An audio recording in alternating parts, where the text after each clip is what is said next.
दोस्तों ये जो वीडियो होने वाली है ये उन स्टूडेंट्स के लिए होने वाली है जो आगे चलकर आपके 10th स्टैंडर्ड के बाद अब 11th में कॉमर्स ये जो स्ट्रीम है ये ऑप्ट क्या करना चाहते हैं। तो इस वीडियो में मैं आपको सारी जानकारी देने वाला हूं, क्या क्या चीजें कर सकते हो आप आगे चल के कॉमर्स में, क्या अपॉर्चुनिटीज है, बेसिकली हमें कॉमर्स क्यों चूज करना चाहिए, इसके कुछ रीजंस जो है मैं आज की इस वीडियो में क्या बताने वाला हूं। पर अगर आप एक ऐसे स्टूडेंट हो आगे चलकर कॉमर्स ऑप्ट करने वाले हो तो please do let me know in the comment section, मैं आपके लिए वीडियोस क्या बनाते रहूंगा। तो चलिए एक एक करके बात करते हैं और अपने दोस्तों के साथ भी शेयर कर देना, ठीक है। साइंस वाले के लिए ऑलरेडी चीजें आ रही है, अब आपकी बारी है, कॉमर्स वाले अपना जो पावर है वो दिखा दो। चलो एक एक करके यहाँ पे बात करता हूँ। अब सबसे पहली चीज अगर मैं बात करूं तो एक सबसे बड़ा चीज जो होता है कॉमर्स बैकग्राउंड को लेकर कि जिन्हें पढ़ना नहीं होता है, जो आलसी होते हैं, जिनका दिमाग नहीं लगता है, वो भाई साइंस ना लेकर वो आगे चल के कॉमर्स लेता है। तो ये मिथ मैं सबसे पहली चीज हटा देना चाहता हूँ, ऐसा नहीं होता है। अगर मैं बात करूं तो हमारे ऑफलाइन क्लास में ही जो स्टूडेंट्स ने आपके 10th में 90 स्कोर किया है, 91 स्कोर किया है, 93 भी स्कोर किए, वो आगे चलकर आपका जो कॉमर्स ऑप्ट क्या करते। तो ये कभी मत समझना कि मैं कहीं ना कहीं पढ़ाई में कम हूं, मुझे चीजें इतनी जल्दी समझ में नहीं आती इसलिए मैं कॉमर्स चूज कर रहा हूं, तो ये बिल्कुल भी नहीं है। हाई परसेंट स्कोर करने वाले भी जो हमारे दोस्त होते हैं वो आगे चलकर आपकी कॉमर्स स्ट्रीम में आपका जो करियर क्या बनाता है दोस्तों, तो ये दिमाग से पहली चीज निकाल देना। अब एक चीज ये आता है कि लोग ये कहते हैं कि भाई कॉमर्स में आगे चलकर कोई हम बोलते हैं ना कि अपॉर्चुनिटीज होती नहीं है। तो मैं आपको बता देना चाहता हूं कि कॉमर्स फील्ड में एक डाइवर्स करियर अपॉर्चुनिटीज होती है। अब सर आप बताओ कैसी करियर अपॉर्चुनिटीज कौन सी होती है। मैं एक चीज बताता हूं कि देखो सबसे पहली चीज अगर मैं बात करूं तो कॉमर्स इज बेसिकली आपके बिजनेस से रिलेटेड होता है, आपके फर्म से रिलेटेड होता है, आपके कंपनी से रिलेटेड होता है। अब उन कंपनीज में अगर मैं बात करूं तो बहुत सारी चीजें लगती है, बहुत सारे डिपार्टमेंट्स होते हैं, बहुत सारे डिपार्टमेंट इन द सेंस अगर आप अकाउंट्स में बहुत ज्यादा अच्छे हो तो आप अकाउंटिंग के फील्ड में जा सकते हो, एक अकाउंटेंट का जॉब कर सकते हो। आप लोगों को बहुत अच्छा हैंडल कर सकते हो तो आप एचआरएम कर सकते हो, ह्यूमन रिसोर्स मैनेजमेंट कर सकते हो। आप जो है एडवर्टाइजमेंट में बहुत ज्यादा अच्छे हो तो आप आगे चलकर जो है वो आप मार्केटिंग में अपना जॉब कर सकते हो। आप टेक्नोलॉजी में बहुत ज्यादा अच्छे हो तो आप आईटी में जॉब कर सकते हो या फिर ऑपरेशंस में जॉब कर सकते हो। ऐसी कई सारी चीजें जो है आपको यहाँ पे कॉमर्स फील्ड में क्या देखने मिल जाती है दोस्तों, ठीक है। अगर मैं बात करूं तो आप हिसाब किताब में चीजें रख सकते हो, ठीक है। अगर मैं फिर और अगर आगे चीजों की बात करूं तो अगर आप पैसों के हिसाब किताब में बहुत ज्यादा अच्छे हो कि कैसे हम कम पैसे में कई सारी चीजें कर सकते हो तो आप फाइनेंस में जा सकते हो। तो ऐसे बहुत सारी करियर अपॉर्चुनिटीज हमें यहाँ पे क्या देखने मिलती है जब हम आपका कॉमर्स क्या ऑप्ट करते हैं। तो कॉमर्स से बहुत सारे लोग बहुत सारी चीजें क्या यहाँ पे कर लेते हैं अकाउंटिंग करते हैं, एचआरएम में चले जाते हैं, मार्केटिंग में चले जाते हैं, आईटी ऑपरेशंस में भी काम करते हैं, फाइनेंस में भी काम करते हैं, ठीक है। तो एक मेरा पहला रीजन था, तो ये एक दिमाग से निकाल देना कि अगर आगे चलकर मैंने कॉमर्स किया तो कॉमर्स में कोई भी फील्ड नहीं है, कोई भी अपॉर्चुनिटीज ऐसा कुछ भी नहीं है। आपको एक बहुत ही वाइड करियर अपॉर्चुनिटीज यहाँ पे क्या देखने मिल जाती है। आप होटल मैनेजमेंट कर सकते हो, ओवर द सीज आप करियर अपॉर्चुनिटीज यहाँ पे क्या देख सकते हो। फिर यहाँ पे अगर मैं आगे की बात करूं तो आगे क्या आता है, स्ट्रॉन्ग जॉब मार्केट। सही बात है दोस्तों, यहाँ पे जो मार्केट है मार्केट है जो जॉब का वो बहुत ज्यादा फ्लरिश्ड है। यहाँ पे अगर मैं बात करूं कोई भी जब ऑर्गेनाइजेशन आती है तो यहाँ पे आपके उनको अलग अलग डिपार्टमेंट्स होते हैं, उनके डिपार्टमेंट्स होता है, आपका फाइनेंस डिपार्टमेंट होता है उनका। फिर उसके बाद अगर मैं बात करूं उनका मार्केटिंग डिपार्टमेंट होता है, ठीक है। फिर उनके एचआर के डिपार्टमेंट्स होते हैं, आईटी ऑपरेशंस का डिपार्टमेंट होता है उनका ऐसे करके उनके अलग अलग के डिपार्टमेंट्स होते हैं, आर&डी होते हैं, रिसर्च एंड डेवलपमेंट के डिपार्टमेंट्स होते हैं उनके, ठीक है। ऐसे उनके अलग अलग के डिपार्टमेंट्स होते हैं। अब यहाँ पे अगर मैं बात करूं तो अपॉर्चुनिटी तो बहुत ज्यादा मिल जाती है कि भाई वो अगर फाइनेंस में अच्छे हो तो फाइनेंस में ज्वाइन कर सकते हैं, मार्केटिंग में ज्वाइन कर सकते हैं, एचआर में ज्वाइन कर सकते हैं, आईटी ऑपरेशंस में कर सकते हैं, एज अ सेल्स पर्सन क्या कर सकते हैं, ज्वाइन कर सकते हैं। लेकिन हाँ एक चीज ये रहती है कि सारी की सारी जो चीजें होती है वो आप पे डिपेंड करती है। आप अपने आप को कितना डेवलप करें, आप अपनी स्किल्स को कितना डेवलप करें, आप कितने अच्छे से खुद को प्रेजेंट कर पा रहे हो, ये सारी चीजों की सारी जो चीजें है वो इस पे ही क्या डिपेंड करती है। अगर आप बहुत अच्छा चीज करते हो, बहुत अच्छे से खुद को डेवलप करते हैं, कम्युनिकेशन आपकी अच्छी है, आपकी स्किल्स बहुत ज्यादा अच्छे, तो आपको एक बहुत ही बड़ी अपॉर्चुनिटी यहाँ पे क्या देखने मिलती है। तो जॉब आपको एक अच्छी खासी जॉब यहाँ पे क्या देखने मिल जाता है दोस्तों। और इवन तो जब मैं सैलरी की बात करता हूँ, सैलरी लोग लैक्स में भी अर्न करते हैं मंथली बेसिस पे।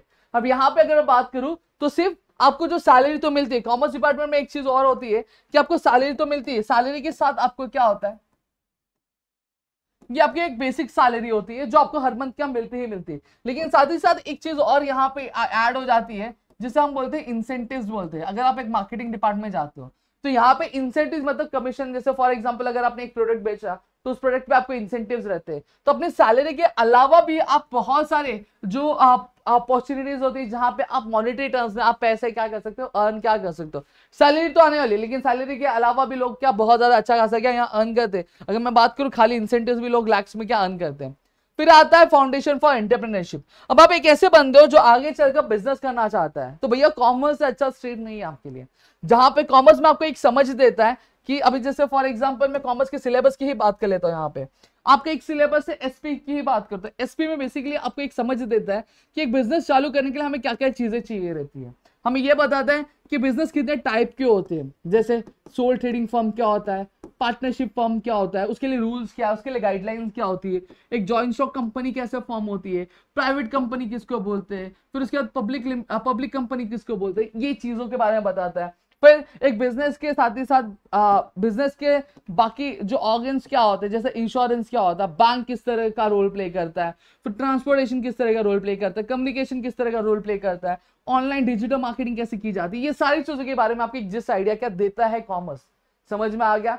तो यहाँ पे आप आगे चलकर जॉब क्या आप बेसिकली आप ऐसे आप एम्प्लॉयर बन सकते हो कि आप लोगों को जॉब दो। समझ में आ गया। तो इन सारी चीजों के बारे में बताता है। एक एंटरप्रेन्योर क्या होता है, इनोवेटिव क्या होता है, एक एंटरप्रेन्योर की स्किल क्या होनी चाहिए, ये सारी चीजों के बारे में आपको कॉमर्स क्या बताता है दोस्तों। इसलिए अगर आप आगे चलकर इन सारी चीजों में अगर अपना फील्ड बनाना चाहते हो तो आप कॉमर्स क्या ऑप्ट क्या कर सकते हो। नेक्स्ट यहाँ पे अगर मैं बात करूं तो फिर क्या आता है फाइनेंशियल लिटरेसी। आज अगर मैं बात करूं, आप चाहे किसी भी बैकग्राउंड से बिलोंग करते हो, जैसे हमारी बॉडी में अगर हमारा एक ब्लड होता है, वैसे ही अगर मैं बात करूं हमारी जिंदगी को एक अच्छे तरीके से चलाना है, हमारी इकोनॉमिक लाइफ बहुत अच्छे से चलानी है, तो हमें फाइनेंशियल जो लिटरेसी है वो होना चाहिए। फाइनेंशियल लिटरेसी मतलब क्या होता है कि पैसे को किस तरह से मैनेज किया जाए। पैसे बिजनेस में आ रहे हैं, पैसे आपके घर में भी आ रहे हैं, अलग अलग तरीके होते हैं पैसे घर में आने के। अब जैसे अगर मैं बात करूं तो जनरली अगर मैं बात करूं तो बहुत सारे लोग होते हैं जिनका जो सोर्स ऑफ इनकम होता है वो क्या होता है, एक ही होता है। ठीक है, कि वो कहीं पे पर्टिकुलरली जॉब कर रहे होंगे या फिर उनका बिजनेस होगा। लेकिन आपको ये जो कॉमर्स है वो क्या बताता है, कॉमर्स आपको अलग अलग सोर्स ऑफ इनकम आपके क्या हो सकते हैं उसके बारे में बताता है।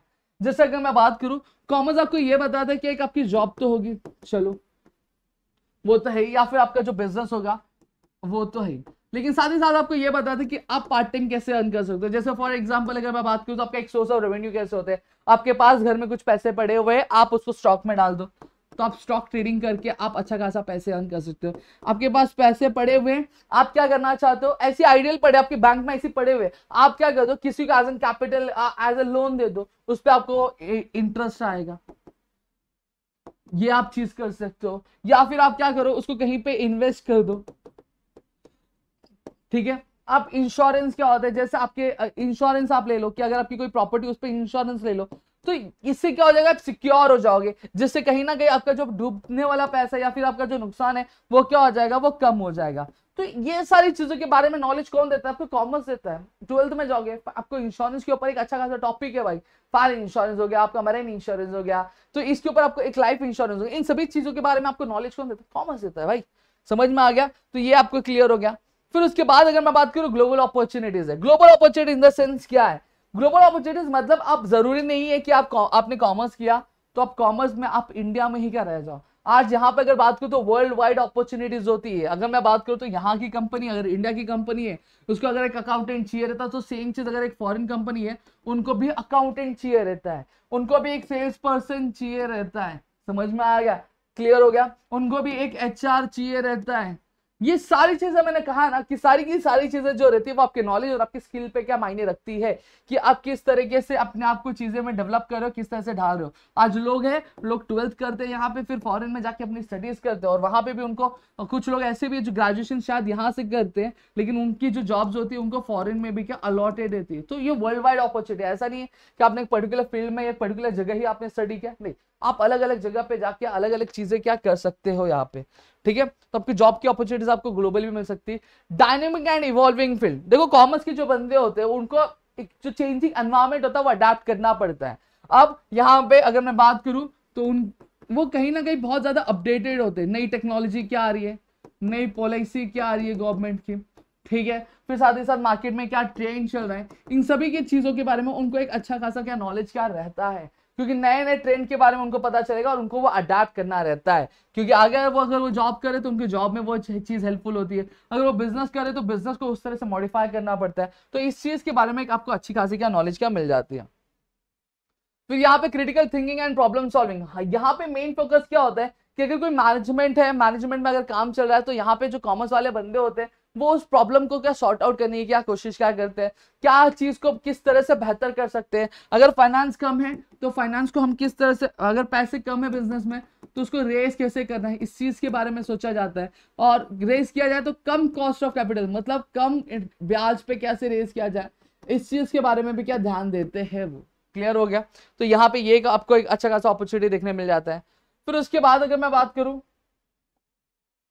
फिर था हाई अर्निंग पोटेंशियल। मैंने ऑलरेडी बताया अभी कि आपकी एक बेसिक सैलरी तो होती है, लेकिन साथ ही साथ अगर मैं बात करूं तो आपके पास ये भी अपॉर्चुनिटी रहती है कि आप क्या कर सकते हो, आप कमीशन बेसिस अर्न कर सकते हो, इंसेंटिव अर्न कर सकते हो, आप स्टॉक ट्रेडिंग कर सकते हो, आप इन्वेस्टमेंट कर दो कहीं पे, वहां पे चला जाएगा। आपके पास पैसे आइडल्स पड़े, आप डिबेंचर्स खरीद दो, पब्लिक डिपॉजिट्स में कर दो, वहां पे आप बैंक से ज्यादा इंटरेस्ट क्या अर्न क्या कर सकते हो दोस्तों। और साथ ही साथ अगर मैं बात करूं तो आप किसी को पैसे उधार पे दे सकते हो, जहां पे आपको इंटरेस्ट आप क्या अर्न कर सकते हो। ये सारी चीजों के बारे में आपको कौन बताता है, ये सारी चीजें आपको बताता कौन है, कॉमर्स बताता है कि क्या लीगल मेथड होता है, क्या प्रोसीजर होता है, कि जिससे मैं अपने एक सोर्स ऑफ इनकम पे ना रहकर मैं अलग अलग सोर्स ऑफ रेवेन्यू पे क्या कर सकता हूँ, लाए क्या कर सकता हूँ। ठीक है, इतनी चीजें मेरे ख्याल से आपको क्लियर हो गई। और यहाँ पे मैंने एक चीज बताई, अगर मैं बात करूं तो देखो कॉमर्स, अगर ये चीजें सारी चीजें आप पे डिपेंड करती है, आप चलते कैसे हो, आप चीजें करते कैसे हो। अगर आप चीजों को बहुत अच्छे से परफॉर्म करते हो, बट ऑब्वियसली बात है चीजें आपको अच्छी मिलेंगी, कोई स्ट्रीम खराब या बुरा नहीं होता है। बुरा चीजें किस पे डिपेंड करती है, जो वो चीज को कर रहा है उस पर डिपेंड करती है कि आप उस चीज को कर रहे कैसे हो। समझ में आ गया। अगर आप चीजें बहुत अच्छे से करो, बट ऑब्वियसली बात है रिजल्ट जो रहेगा वो बहुत अच्छा मिलेगा। अगर चीजें खराब ही करोगे तो आपको रिजल्ट भी खराब ही मिलने वाला है। समझ में आ गया। तो ये सारी की सारी चीजें आप पे क्या डिपेंड क्या करती है। ठीक है, तो मेरे ख्याल से यहाँ पे आपको पूरी की पूरी चीजें क्लियर हो गई होंगी।